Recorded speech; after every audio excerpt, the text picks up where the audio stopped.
Chapitre 8. Yann était un petit homme trapu aux jambes arquées. Il avait le cheveu roux, la barbe maigrichonne, rousse, elle aussi, l'œil très bleu et vif. Des cicatrices couvraient son corps. Et pour peu qu'on lui demandât « Et celle-ci, oncle Yann, comment que tu l'as eue ?» Chacune déclenchait une histoire passionnante. Tante Gudule le flaira la première et en reconnut l'odeur à une grande distance. Aussi vive qu'un dard en vol, elle s'élança en criant « Madoué, voilà mon petit homme qui revient !» Elle nous le ramena en triomphe. « Eh bien, Yann, mon vieux, ça fait plaisir de te revoir, lui dit père, et il lui entoura de son bras, dans une brève étreinte, les larges épaules.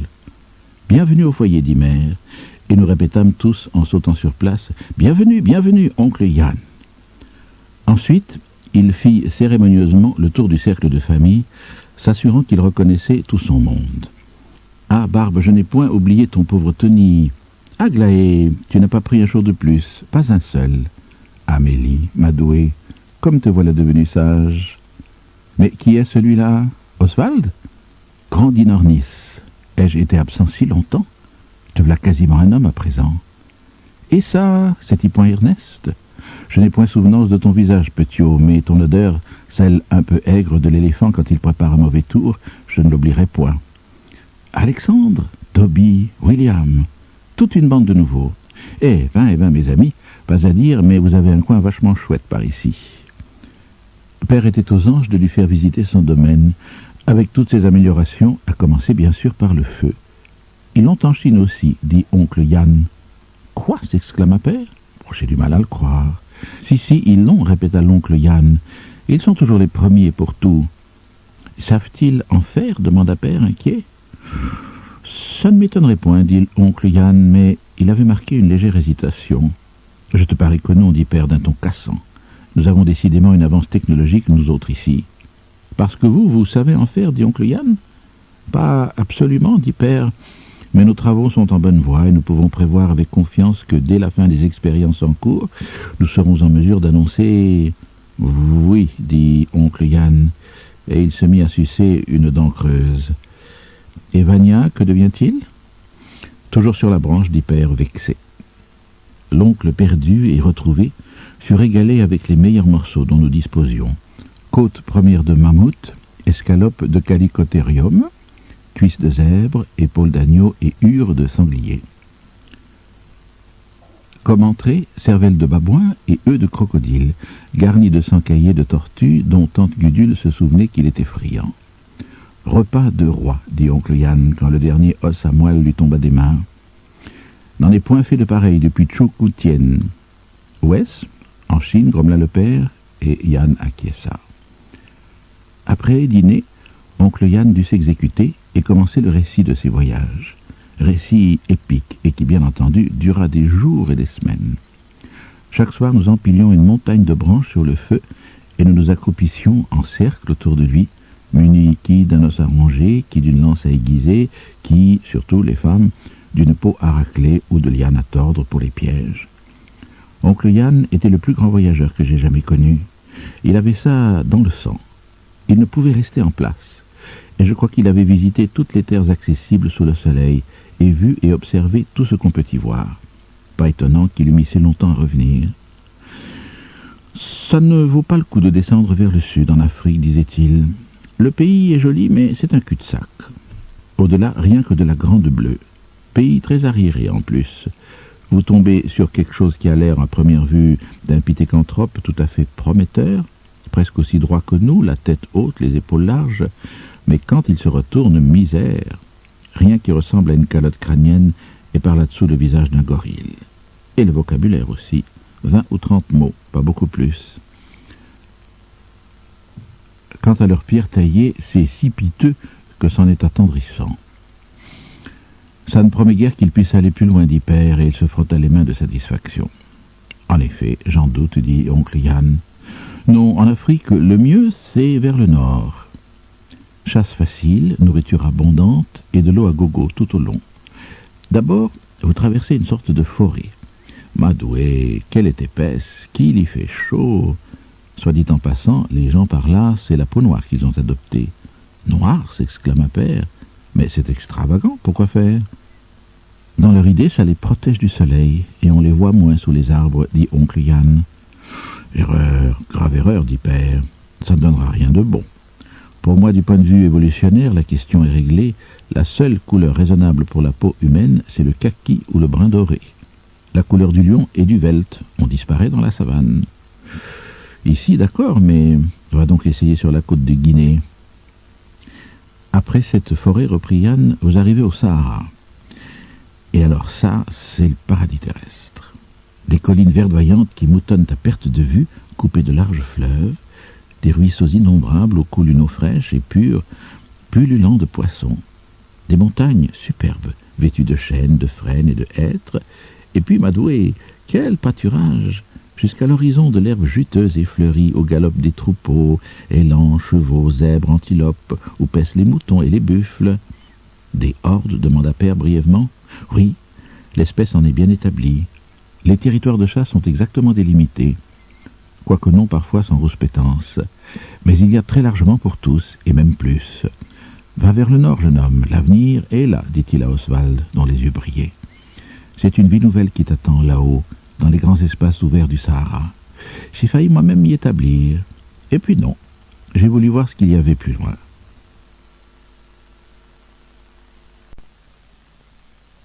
Eh bien, ce qu'il y a, c'est un lac considérable, bien plus grand que ce qu'on peut trouver en fait de lacs dans toute l'Afrique.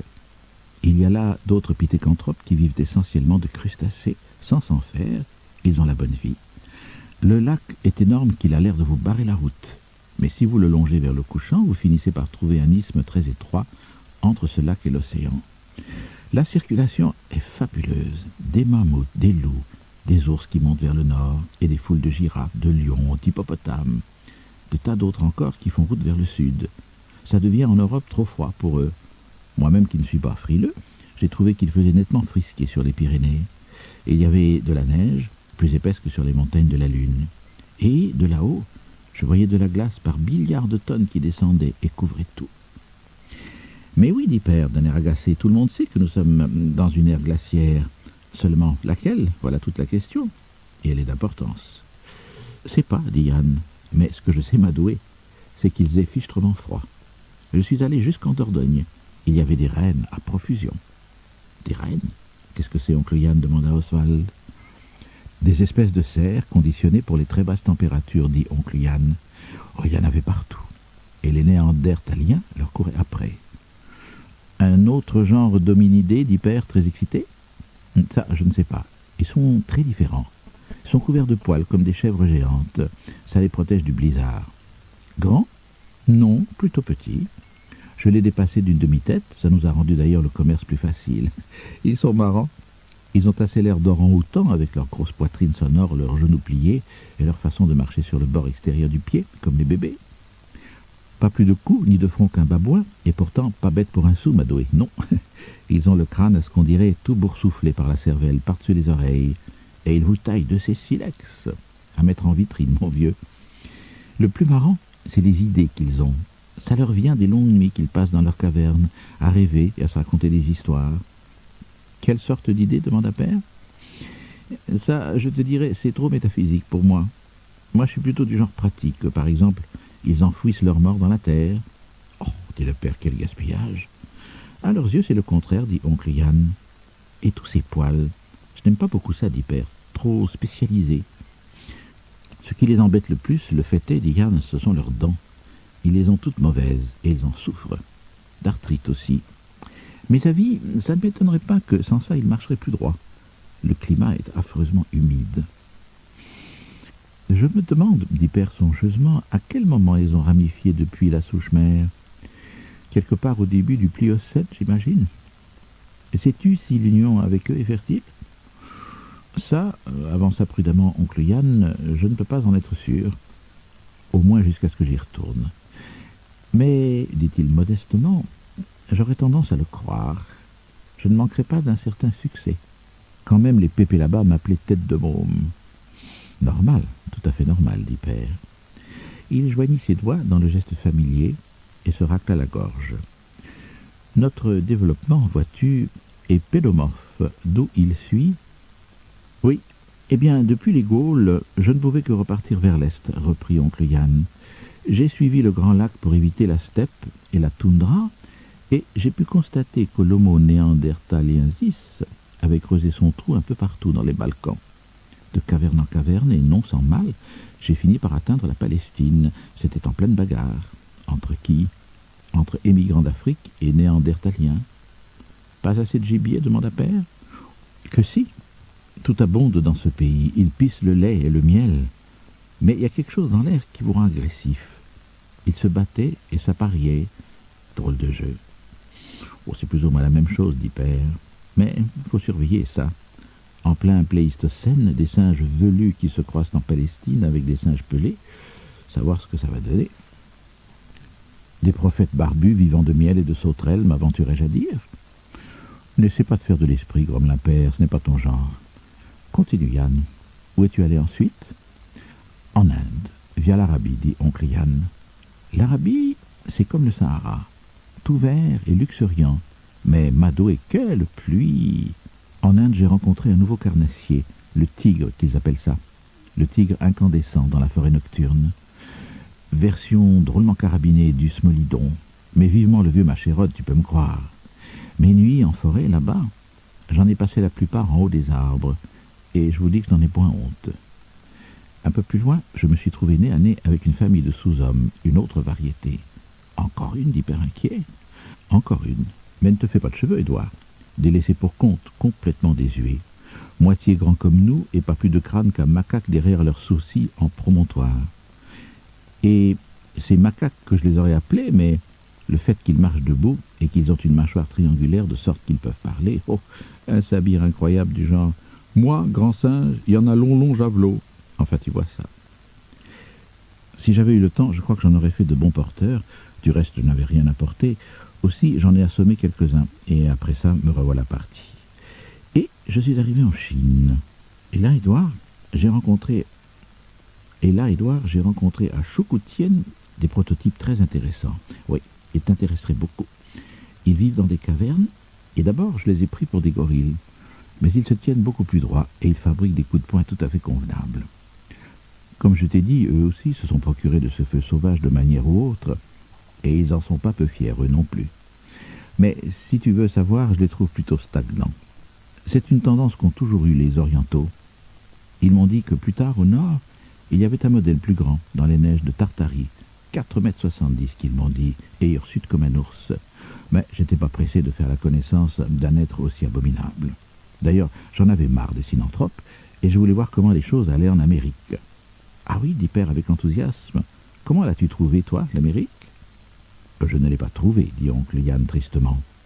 Il faudrait traverser un vrai rideau de glace, et personne ne peut, même pas un néandertalien. Pour autant que le pays n'est pas sous la glace, c'est envahi de glyptodons, à ce qu'on m'a dit. Mauvais, détestable, dit Père. Pas encore d'Américains. Cela signifierait que nous sommes moins avancés encore que je ne le craignais. Je peux à peine le croire. Remarque, dit oncle Yann, il y a déjà quelque temps de ça. Peut-être qu'on pourrait réussir à présent. En fait, je compte y retourner et chercher le passage nord-est. Ah, non, non et non, hurla tante Gudule. Madoué, n'es-tu pas assez fatigué de faire le globe-trotter? Il est temps de te reposer. Reste ici, mon loulou. Tu vas pas m'inquiéter encore une fois. Oncle Yann la rassura, mais moi, je voyais dans ses yeux, dans leur regard lointain, qu'il ne resterait pas bien longtemps avec nous. Hélas, la fin vint encore plus tôt que nous le prévoyions. Il avait montré un vif intérêt pour les expériences de William avec Chiffon, et quand Père lui dit qu'elles étaient trop en avance sur notre époque, que nous n'étions pas encore là, tout simplement, oncle Yann dit « Moi, je pense à un animal qui me serait fichtrement utile si seulement je parvenais à m'en faire obéir. » Et puis, un beau matin, éclata un tapage terrible. Nous vîmes foncer sur notre groupe un animal extraordinaire. Le bas d'un cheval, le haut d'un homme, et le tout bondissant, se cabrant, hennissant, proférant des jurons et des cris. « Hélas, sale bête !» et « Du calme, espèce de brute !» Et le monstre se dressa furieusement devant le feu, éparpillant la famille dans tous les azimuts. Pendant un court instant, nous vîmes ce que c'était. Pas un centaure, mais oncle Yann à califourchon sur un cheval. Mais aussitôt après, il quitta sa monture, fila droit vers le ciel, virevolta en l'air et retomba, heurtant le sol avec un bruit sourd et lugubre. Nous nous précipitâmes, mais c'était sans espoir, il s'était cassé le cou. Pendant ce temps, Oswald décochait à l'animal en fuite un dard juste entre les deux épaules, et le cheval à son tour s'affalait sur le sol, inanimé. Du coup, nous nous trouvâmes avec deux tragédies sur les bras. D'une part, oncle Yann était mort, et tante Gudule s'évanouissait sur le cadavre du cher grand voyageur. Et quant au cheval que Yann voulait monter pour aller plus vite en Amérique, voilà qu'il s'avérait que ce n'était pas du tout un cheval, c'était un Hipparien.